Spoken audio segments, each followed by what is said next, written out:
finishing your recording if you didn't yesterday. Henry is the only one who officially turned it in, other than Chloe and Hank, because you had special circumstances. And just one more quick reminder, make sure you actually follow the directions, the last line. We had talked about it yesterday, but so many people don't do it. And so make sure you really do follow that instruction. Otherwise, I straight up can't use your recording, so then it's a big waste of time. Did you have a question? Yeah.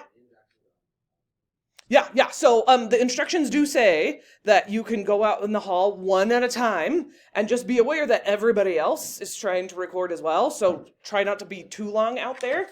But yeah, I'm gonna use them tomorrow. So if I don't get it today, then it will be a missing assignment. But also they don't get your opinion. But yeah, go out when you're ready, basically. Okay, so today is Lincoln Douglas Day. This is, Hank was back there like, yeah. So this is the type that Hank and Sophia and Henry do. So back row. The cool thing about like having debate 2 as part of our class is not only can you get their expert opinion, but they also, while you prep for the tournament, like you've got people to help you, which is really nice. So just like always, this is the only thing on your screen. And debate 2, let me know if you see anybody who's not there. And the good news about learning Lincoln Douglas is it's actually a lot easier because of all the work we've done so far. All the stuff we talked about with extemp and oratory and policy yesterday, a lot of that transfers. And so it's actually really easy to learn about Lincoln Douglas. Okay, so let's jump right in. And I get to show you a really cool example that you'll see one kid destroy the other kid. So, Lincoln Douglas debate is called Lincoln Douglas debate for a really specific reason.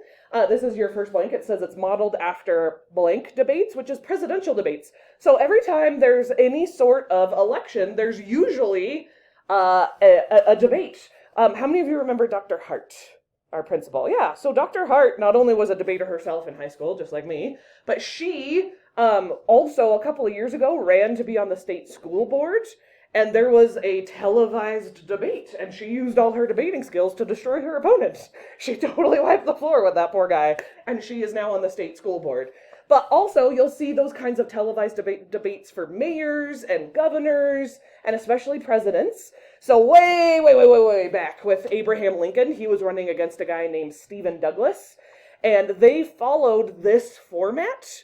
They did it in a public way that they had an audience that was watching them, and they basically adapted that form of debate into one of our official events.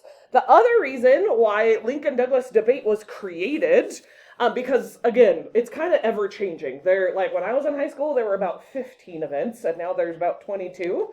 But what happens in debate world is it's really expensive, like I told you, to run a tournament. It's thousands and thousands and thousands of dollars. And so sometimes you have programs that the only reason they work is because people are donating money. And that definitely was the case especially with policy. Policy is one of the oldest types of debate. And then sometimes people would donate a bunch of money and they'd be like, hey, you donated money. Come be one of our guest judges. And then those guest judges couldn't understand what was happening. Remember how I showed you the video yesterday of the speed reading? Do you remember that? Yeah. That the kids were trying to fit in as much research as humanly possible. So those people who had donated money were like, I can't even understand this. And then they stopped donating money, which is bad because then we couldn't have tournaments.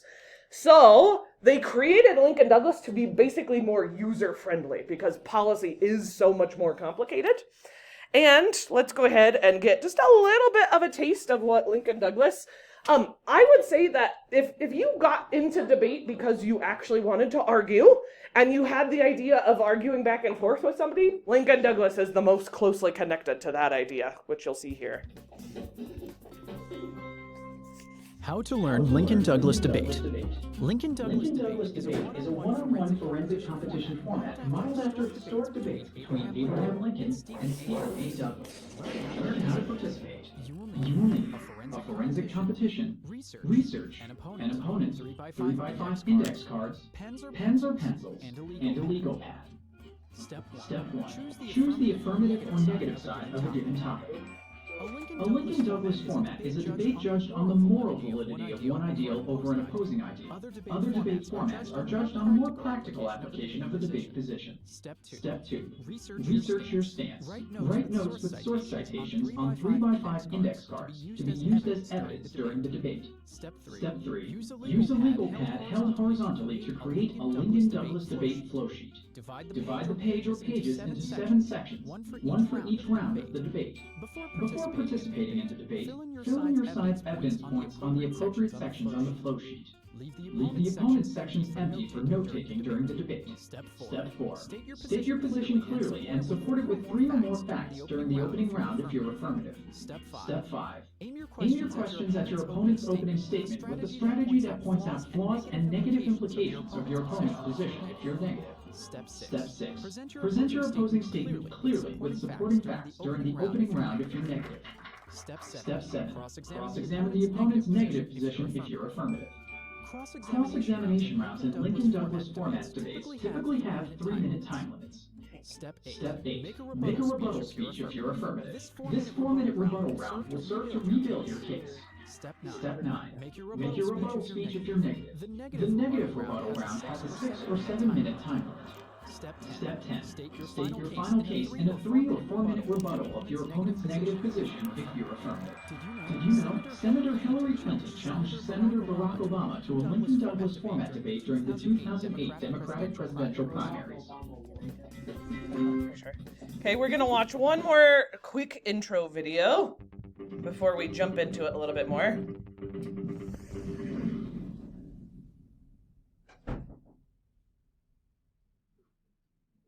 Is everyone ready? Ready to begin? Excellent. Lincoln Douglas debate, or LD, addresses what we value.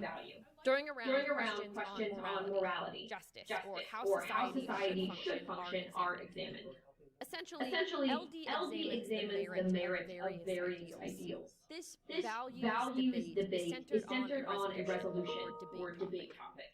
On the affirmative side, a student advocates for the resolution. The negative then opposes the resolution. Each student presents his or her case, sometimes called a constructive position, and refutes his or her opponent's arguments.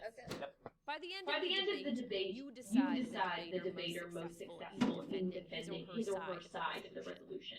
There are a few considerations to keep in mind when determining. And I want to point out really quick, like, this is a really normal looking round. Again, they're just in a normal classroom. There's not always a podium like that. It really depends on which teacher. Notice how they have, like, research and speeches and everything kind of spread out, ready to go. Sometimes one person's standing, sometimes the other person is, sometimes they're both standing. Notice how they're facing the judge, not each other, because the judge is the one you're trying to win over.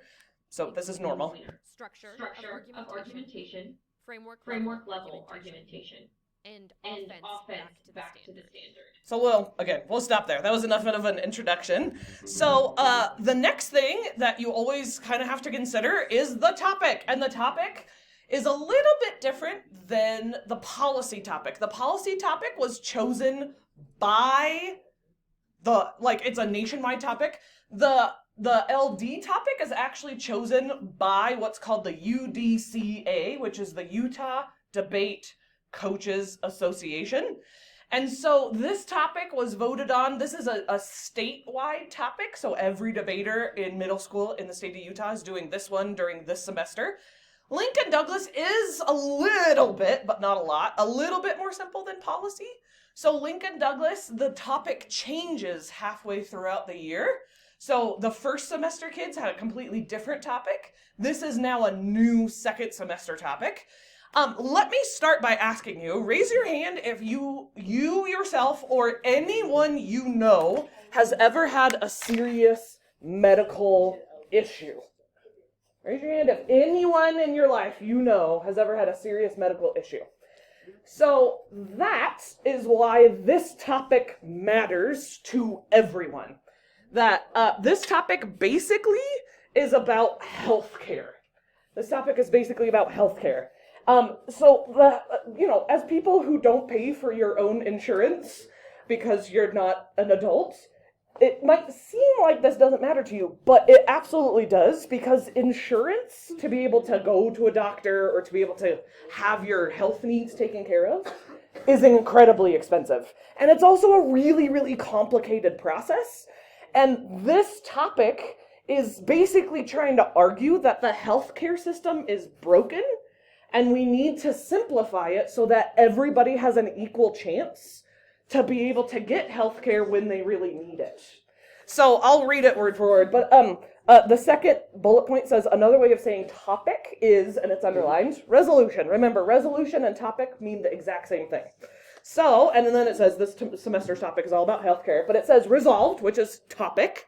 The United States ought to implement a single-payer universal healthcare system. That's really wordy. I'm going to say it one more time. Try and wrap your brain around that. So resolved, the United States ought to implement a single-payer universal healthcare system. So again, as minors, which means you're not an adult, that is a little bit confusing. So I have a really easy video to show you. But basically, a single-payer healthcare system is not what it's like in America right now. This is very similar to what happens in Canada or in the United Kingdom. But in America, we don't have the system. So a single-payer healthcare system basically means that everyone has health insurance under one plan. Currently, there's thousands of plans that you could buy in America. Or like me, because I work for the district buys a healthcare plan, and then I decide whether or not I want to use their healthcare plan, and they take a certain amount of my paycheck, every paycheck, for me to pay for my health insurance. So, but this is saying we should have one system to simplify it, and that everybody has basic care. Yeah, or about one system. What did you want to add? Is it also just that you don't usually pay up front? Isn't it just Correct. taxes and Exactly. That rather than like people deciding how much do I want to pay or am I going to use this healthcare, that it's just automatic that everybody would have that healthcare. Which is very, very different than how it currently works. So this little video kind of summarizes it really nicely. I have two videos for you today. The first one would be more affirmative, which means they would agree with the topic. The second video I'm going to show you is a video that disagrees with the topic, just so you can see how debatable this topic really is. So they're short, but thanks for paying attention. People have really strong opinions on single-payer healthcare. It could be the silver bullet that fixes our healthcare system, or it could be. But most people don't even know what single-payer means. So let's start with what we have. You can think of the American healthcare system as a series of tubes. We do not have single-payer healthcare. We have thousands and thousands of payer healthcare. And each of them typically pay different amounts for the exact same medical service. And that's a lot of administrative work. For every 3 doctors in the United States, you have 2 billion staff standing behind them, just handling all that paperwork in and out of the doctor's office. If you think of a single-payer system, it is just one tube of payments. All money flows from the government to the doctor. Put right back in when you're done, so other And people can it actually can be elsewhere. Medicare Here in the U.S. is like that. It pays all the healthcare bills for people over 65. But there's also a catch when the government is the one paying all the bills. They get to decide what they will and will not pay for. If their system isn't funded well enough, if they haven't raised enough taxes from their citizens, that could lead to longer wait times and fewer doctors being available. Vermont right now is trying to set up the very first single-payer healthcare system in the United States. By one estimate, Vermont could save 25%. But it's also expensive. The state government in Vermont needs to raise $2 billion. That is a lot of maple syrup. But people really dislike the American healthcare system. It gets pretty poor marks from Americans. And if you look at neighboring Massachusetts, their healthcare experiment in 2006 did lead to Obamacare. So if this does work in Vermont, who knows what could be next. Okay, so then let's think about the other side, because again, it's very debatable.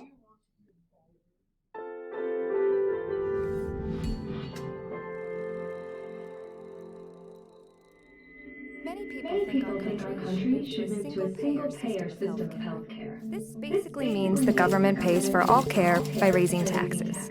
Advocates of the single-payer system believe it would cover more people at a lower cost. But there's a fundamental problem with the single-payer model. To expand coverage to more people, the government has no choice but to reduce access to certain drugs, procedures, and doctors that we now enjoy. We can learn from the experience of the single-payer model in the UK, Sweden, and elsewhere in Europe. The wait times for diagnostic procedures, doctor appointments, chemotherapy, and surgery are so long that their governments have turned to private care. Sometimes even private care in other countries. And then there's the issue of health outcomes. Because of the long wait times to receive treatment and restricted access to specialists, medications, and medical technology, health outcomes in single-payer systems are worse than the U.S. or almost all serious diseases like cancer, heart disease, and stroke. In practice, the better bargaining power of a single-payer system usually means price controls and regulations that cause shortages and prevent people from getting the care they need in a timely fashion. So while our healthcare system does need to change, a single-payer system isn't the solution. So I'm going to be really honest with you. We've had some Lincoln Douglas and policy topics that I was not a fan of. We've had some weird ones. I like this one a lot because not only does it affect every single human, no matter how old you are, but it also really has strong arguments for the affirmative and the negative side, and sometimes that doesn't happen. Like Henry and Hank, don't you think and Sophia, wasn't it, like, what side would you say last semester's topic was more leaning towards? I honestly didn't have Okay. So I heard from some kids, they were like, it's a little more AF friendly, but yeah, like, so, and sometimes that happens. But on this topic, it doesn't favor one side. There's really good arguments for both sides. So let's talk just a tiny bit more about the topic, and then we'll move on about how Lincoln Douglas actually works. So again, same as yesterday on your notes, it says one possible AF argument, and you don't have to write the whole thing, just summarize. So if you did Lincoln Douglas, you might try and argue that a streamlined system makes the whole process simpler. Because currently, healthcare is really complex and intricate. And so they might try and argue that you should vote for me because it simplifies it for everybody. You could also, there's so many AF arguments, these are just two, but you might try and argue that it increases access to people having healthcare, and it also might be able to have early diagnosis. Like, let's say you started to like form some cancerous cells, and you might catch that sooner if everybody had insurance, not just people who couldn't afford it. That might be a benefit. But there's also really strong negative arguments. Did I give you enough time to get an AF argument? Okay, so here's some neg arguments. You might try and argue that it seems like a good idea, but it might not actually work. That it claims like this good thing is going to happen, this good thing is going to happen, but that's just a hypothesis. That in actuality, it might reduce the quality of healthcare that you're getting. You might also try and argue that because the government is so huge, that this problem won't actually effectively get fixed because the government sometimes isn't good at fixing problems like that because there's too much like bureaucratic red tape. That's a policy argument you guys could use too, just so you know. But another argument, so like my brother-in-law, he married my older sister.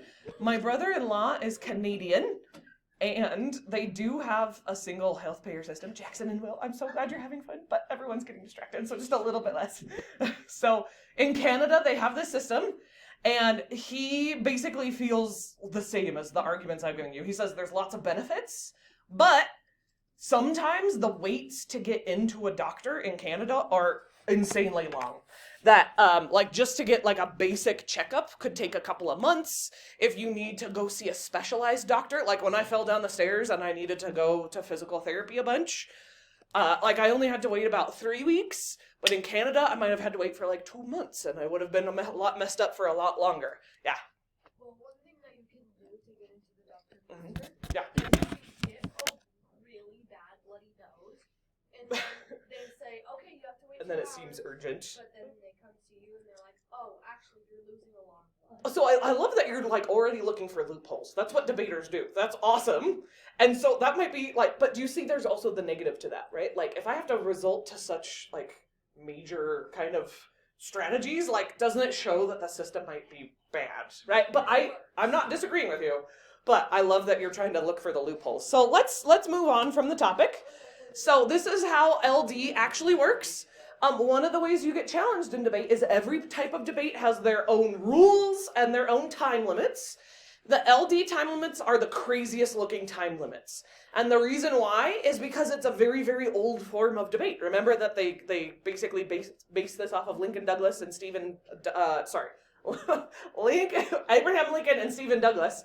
So it looks totally uneven and crazy, but it's not. So the first part of your notes says the constructive block is for blanking arguments. What do construction workers do?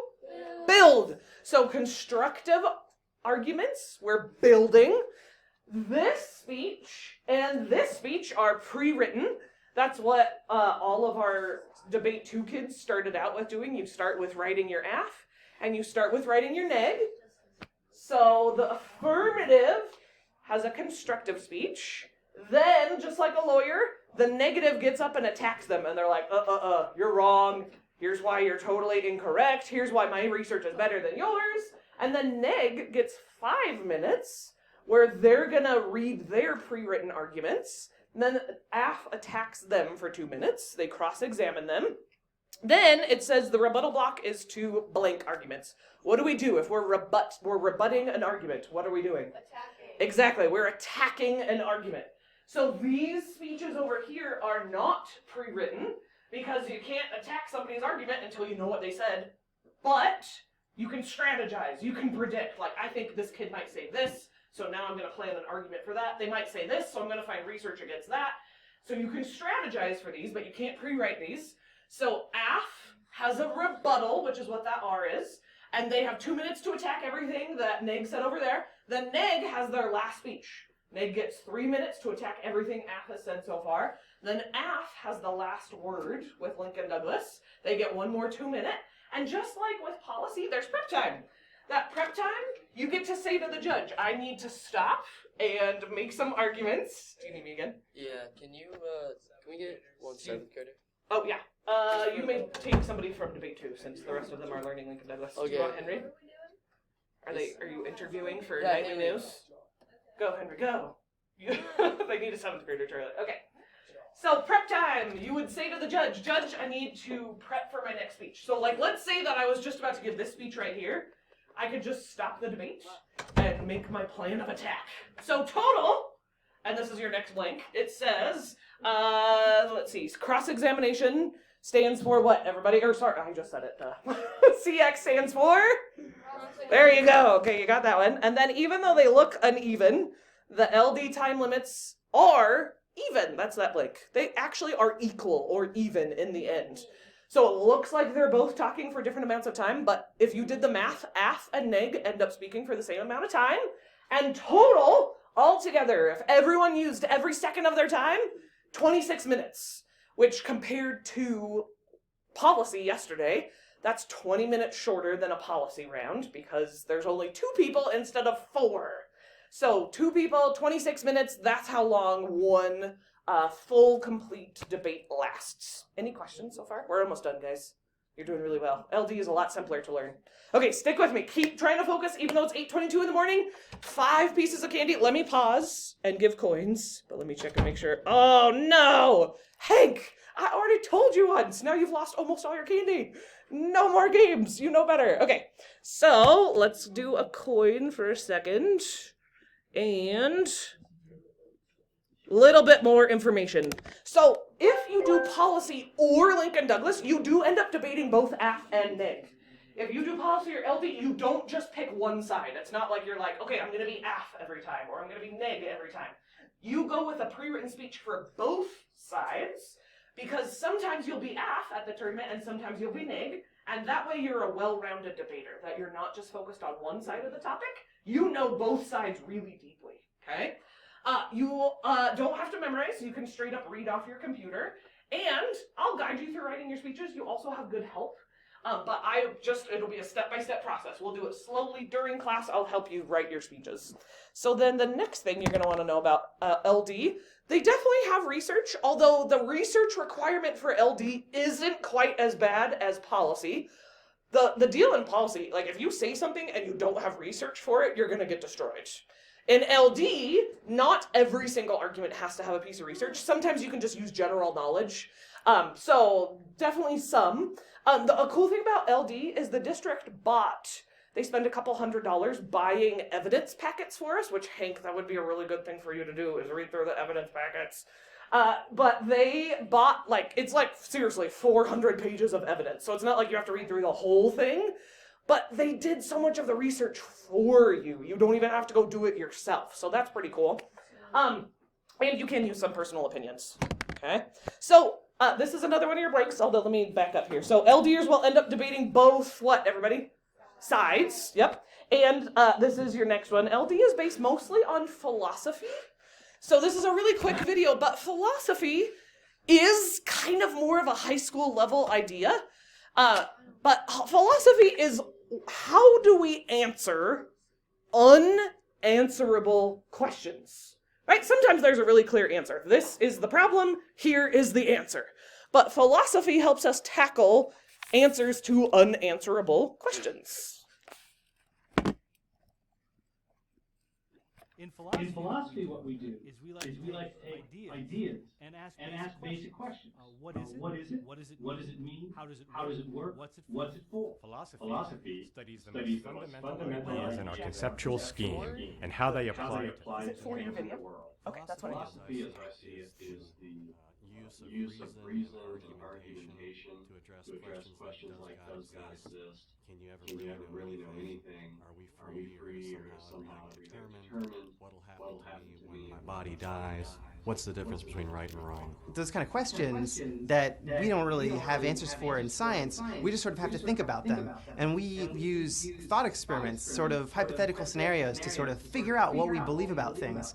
And in the end, what we try to do is develop what we call a worldview, which is sort of all the beliefs that you have. And what we want is to have the most reasonable possible set. So where did you record them? And so we investigate our beliefs. Okay, perfect. So go to your drive and upload the video to your drive first. I can help you bring it to me. Okay, so go to your drive and you're going to upload that file to your drive. At the end of that project, we hope to have a really solid, coherent set of views. It should, but if you saved it to your computer, then it should still be there. So then we're going to upload it to your drive first. So go to New, and File, Upload, and then I'll show you what to do after. Okay, so how many of you raise your hand if you remember the cup pony head example from yesterday? Okay, that was the foundation of policy. Philosophy is the foundation of LD. That's as much as you need to know right now. We're going to skip it. If you do LD, I'll help you through this piece of it. But it's the foundation of most arguments. Okay, so almost there. If you liked SPAR, do you guys raise your hand if you remember when we did Christmas versus Halloween? Okay, if you liked that, LD is the most similar to SPAR. You have to take notes, you get to attack your argument, you build up your arguments, you have to fill up your time, and you have to debate a side you might not agree with. All of those are similar. So let's start with the great things about LD, and then I'm going to tell you some of the downsides, because, guys, after today, you have to make your decision. You have to decide which one you're going to do, because then we're actually going to start getting ready for the tournament. So, one of the great perks is you actually get to debate. If you took debate class because you want to argue against other kids, yay, you get to do that.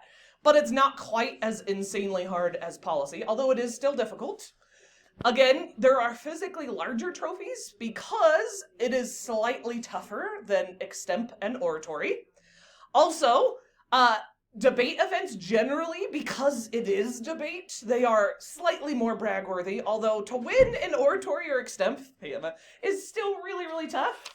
Thank you. Ben, this is for you, Ben. They're a little bit more brag-worthy, and some kids like that. Okay, another perk. This happened to Henry at our last tournament. Henry got 2 awards. He walked out of there with a trophy and a medal, and that is because of this thing called speaker points. So speaker points are points awarded for having the best speaking skills. Like, you might not have won all the arguments, but the way that you spoke was great. It's basically the equivalent of winning in oratory or extemp. So not only is there an award for the arguments and for destroying your opponent, but there's also an award for how well you performed. So it's a chance for double trophies, and that's pretty cool. So here's some downsides. I want you to know. I don't want you getting into it without knowing what you're getting into. So, Eastmont is by far, again, our toughest opponent in LD. Would you guys agree? Yeah. So those are really and truly like Eastmont's strengths, are oratory and LD. They are also pretty good at policy, and they have almost no extempors. But LD, if you're going to do it, it is not an easy win because, again, they have 2 coaches. They work really hard. They're really determined. They're really mad at Albion for how well we've done. And all of those things make it harder for us to win. So again, it is also a lot of hard work. All of them are. None of debate is easy. I'm sorry. You did take a hard elective, guys. I'll give you lots of candy and bribery, though. Speaking of bribery, let me pause one more time. We really are almost done, but I wanted to let you know that I'm paying attention, and I appreciate that you are really trying to do what you're supposed to do, so thank you so much. Okay, another possible downside, just like with policy, there is a ton of reading, and it is more complicated than just middle school reading. Okay, so again, I don't want you getting into LD thinking like, okay, this is going to be easy because I just get to debate. I'm going to hand you like 400 pages of high school level reading, and you're going to start by being like, huh? And you're going to struggle, and you'll get through it, and you'll be okay, but at the beginning, it's going to feel a little overwhelming. There is a lot of note-taking in policy and LD because you have to track your opponent's arguments so that you can then destroy their arguments.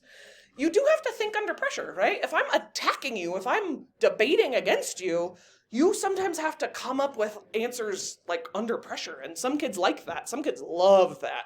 Some kids don't. Eventually, same as policy. I am an LD expert, but the topic changes like every 6 months, so I have to relearn every topic. Sometimes it's lucky.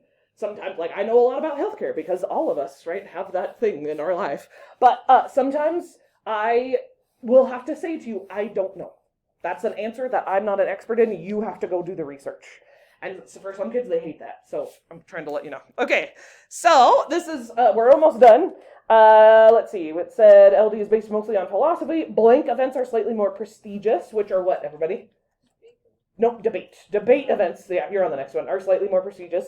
Speaker points can lead to what trophies? Double. And then this is the next one, that if LDers don't do at least 6 practice rounds, not only are you going to be stressed and confused, but you also won't enjoy debate as much. So you'll do this during class, that you could have the world's most perfect speech. You could have spent weeks and weeks and weeks crafting this beautiful flower of a speech, and then you didn't ever do debate practice.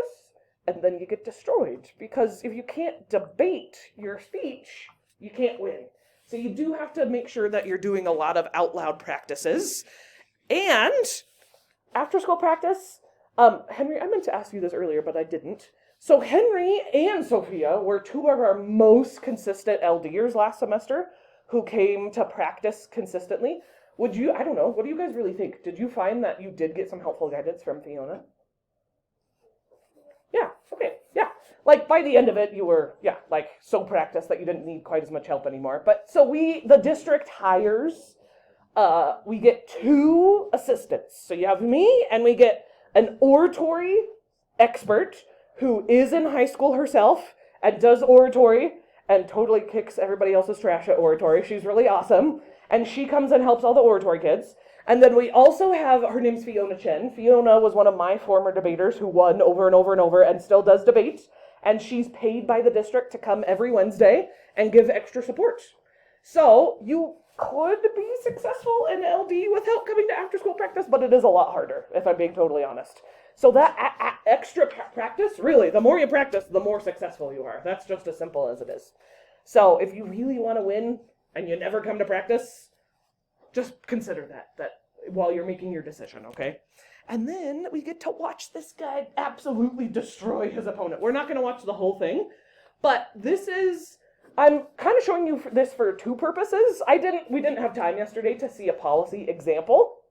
This is similar to policy. The only difference is, there's 2 people instead of 4, and policy would be slightly more, intricate. But this is a good example of both. That if you really want to get a feel for what it looks like at a good high level, these kids are at the national tournament. They're high schoolers, so the topic is a little bit more intense than we would have in middle school. But they get to actually debate, and that's fun to watch. So I'm going to show you a little bit. While this is going, debate 1, you should be turning in your notes, and they're your last notes. Yay, no more notes. You did it. If you have any missing spots, lean over and ask a neighbor right now.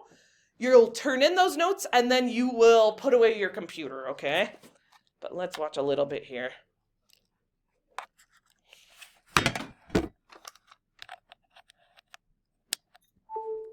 Hello. My name is Joe Vaughn, and I'm the coach of... We're going to skip ahead to where they actually start debating. Okay. Mother and father. She's thanking everybody who helped her. Okay, here we go.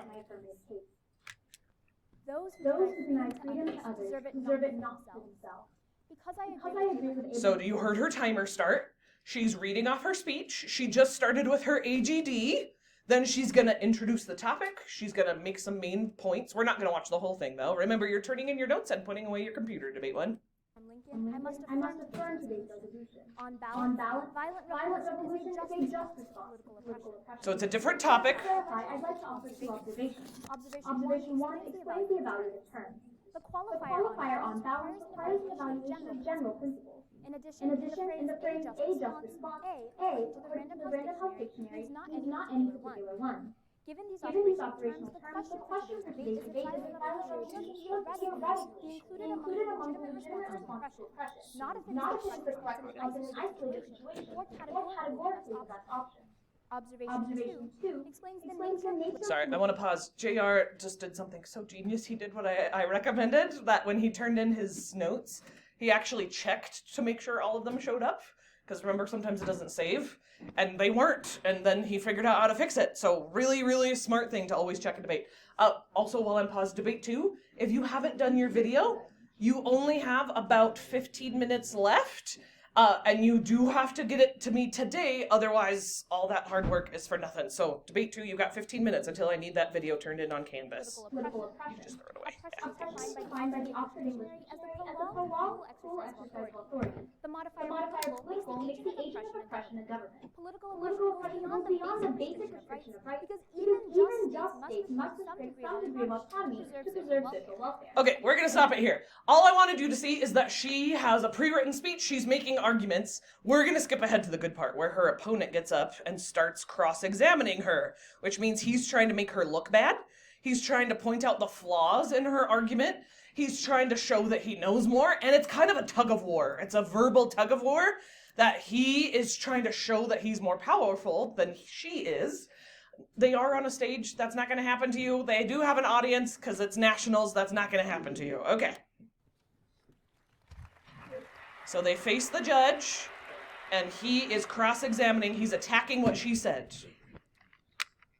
Let's imagine for a moment that I'm being mocked, okay? Do you think it's just for me to retaliate against my aggressor? I would say that is a right of self-defense. So it is just? That would be Okay, now would it be just for me to subdue my attacker, tie him up, and then proceed to beat him with a baseball bat? The question you can be asking is a little more complicated. Do you see the strategy here? He's trying to force her to answer something that seems like a no-brainer, and that's really common, and she's doing her best to not get stuck in that trap. Okay.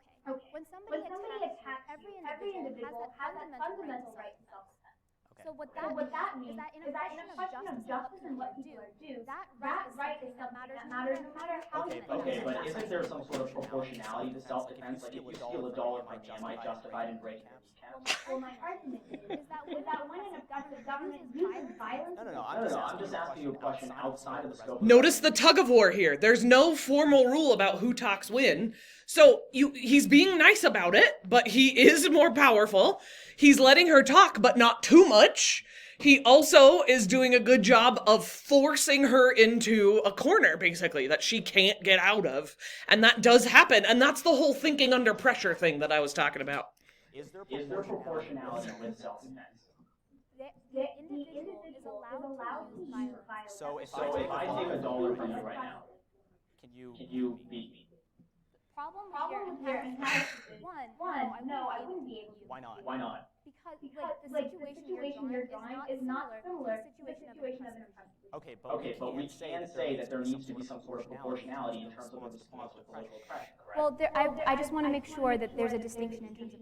Okay, that's fine. When we talk about proportionality, all I'm saying is that a oppressive government uses violence against people. The people are just using violence in retaliation. Okay, that's fine. I'm kind of curious. Like, I don't know what this is. And notice he's not letting her talk for too long. He's letting her talk a little, because if you don't let them talk at all, it makes you look bad. But not too much, right? He's tipping the scales in his favor.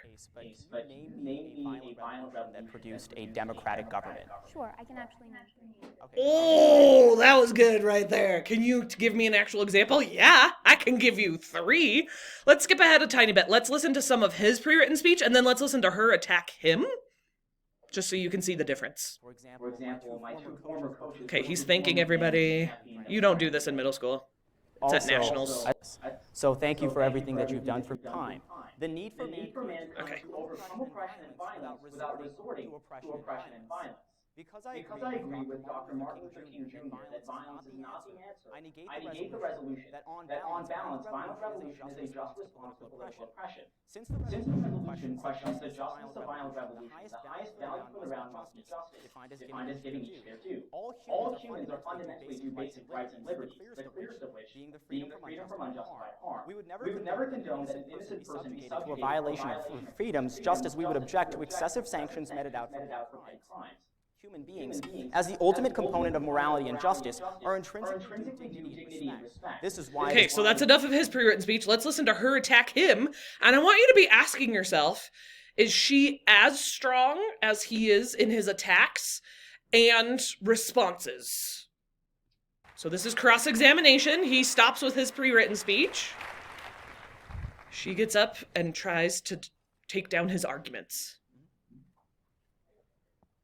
So against the affirmative case, you talk about Florida as an example of political oppression. And you agree that the resolution of question upon general principles, right? I understand that you're going to make the argument that this is one example. My argument, however... That right there shows how knowledgeable he is, right? That answer shows us that he had already predicted that she might make this kind of attack. And he's ready for it. He has thought through this beforehand. He's practiced this beforehand. He's ready for it. And he's not going to fall into her trap.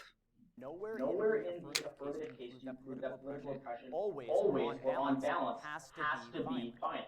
Okay, but just answer my question. So would you say Florida is the norm for political oppression? No, but I also would say that So it's political not the oppression... norm for political oppression? Can I answer the question? Okay. I would say that the cases of political oppression that you cite in your case are not the norm for political oppression. So likewise, if you're going to reject my example of what political oppression is, we ought to reject yours as well because it's also one-sided. Okay. Now let's go to negative. You talk about the idea that if there's unnecessary suffering involved, that's unjust. Right. Okay. But let's say a lifeguard on duty is sees a child drowning in the ocean or wherever they need. Okay. And tries to save that child's life. Perhaps the lifeguard failed. But was the attempt to try and save that life? I don't see how any unnecessary suffering was created there. Well, I just want to know, would that be unjust? Trying to help people is a good thing. So that's just. It's a good thing, yes, it's just, but I don't see why that creates... So there's, I call it basically it's almost like being a politician. That politicians will do that pretty often, that they'll act like they're answering something, but they won't really answer the question, or they'll try and deflect. They'll talk about something different, or they can see that somebody's trying to lay a trap, and they're like, I'm not falling for that trap. So for some people, they love this. For some people, they love this pressure and it feels really fun. And some people, this is terrifying, that they feel like, I don't think I could do that. So that being said, you have all the information you need to be able to make a decision. So you have unofficial homework, okay? Everybody in debate 1, you have to do 2 things tonight. Number one, we have a really important assignment tomorrow where I'm going to have you sign up for a bunch of resources that we use often in debate. You cannot do tomorrow's assignment without having your own personal email, and you know what that email is, and you can log into it during class tomorrow. If you don't have a personal email, it can be on your phone, okay? But if you don't have a personal email, you need to go home, create one, practice logging into it, because you cannot do tomorrow's assessment without having a personal email address, okay? Yeah. So like an email that's like not Correct. Unfortunately, your CSD Docs email does not work for the thing we're doing tomorrow. I wish it did because it would simplify everything, but we've tried it in the past. It doesn't work. It will cause major headaches for you. You'll lose a bunch of assessment points. I'm also going to send a parent square just to remind everybody. And it could be a parent's email, but as long as you can log into it during first period tomorrow, that's what matters. Okay? Any questions about that? And again, if it's on your phone, that's no big deal, okay? The second thing is you have to make the decision. You have to actually decide by tomorrow, because starting tomorrow, we're just going to be slowly, step by step, getting ready for the tournament. You don't have to sit and listen to me yap at you all the time, but you have to make the decision. So let's just review really, really quick. Remember, extemp, think about those topic areas: climate, environment, technology, entertainment. If you like those, and the idea of having a little less pressure, and being able to read the news all the time, knowing that the speeches are shorter, that would be the one for you. That's extemp, right? It's all on current events. If you like the idea of being able to pick your own topic, oratory is the one for you. Remember, oratory is the one like a TED Talk. It's supposed to be fun and entertaining, but also thought-provoking and something that could change the world. Then, remember, policy is the one with a partner. If you are considering doing policy, I want you to talk to that person that you're thinking about doing policy. You need to talk to them before you leave, like in the next 5 minutes, okay? If you can't find a partner, you can't do policy. Also, you need to kind of interview them. Can you actually go to after-school practice? Are you actually going to stick with it? Are you willing to work really hard, right? Those are the questions you need to ask. And then obviously today, Lincoln Douglas, that if you want to actually debate, but it's a little less pressure than policy, also consider the topic, right? Because the policy topic is about fiscal redistribution, right? How making money more fair for people. LD is about healthcare. So those are all things that you have to take into account. Debate 2, you, for the next 5 minutes, your job is to wander amongst the debate 1 kids and to tell them what you like, tell them what you don't like, answer their questions, try and convince them to do your type of debate. Debate 1, ask them questions, get an insider perspective, and then, I'm going to give you like 5 minutes to do that, and then we'll do candy, okay? But everybody, when you come to first period tomorrow, you need 2 things. You need your personal email, you need your official decision. This is the one that I'm going to try for the first tournament, and that's it. So any questions for me? Yeah. How long is the debate practice? So if you're going to do LD, come to at least half of it, so 3 to 3:30. If you're going to do policy, you need to come to the whole thing, 3 to 4 p.m. And that needs to be part of your decision, so I'm glad you asked. Any other questions?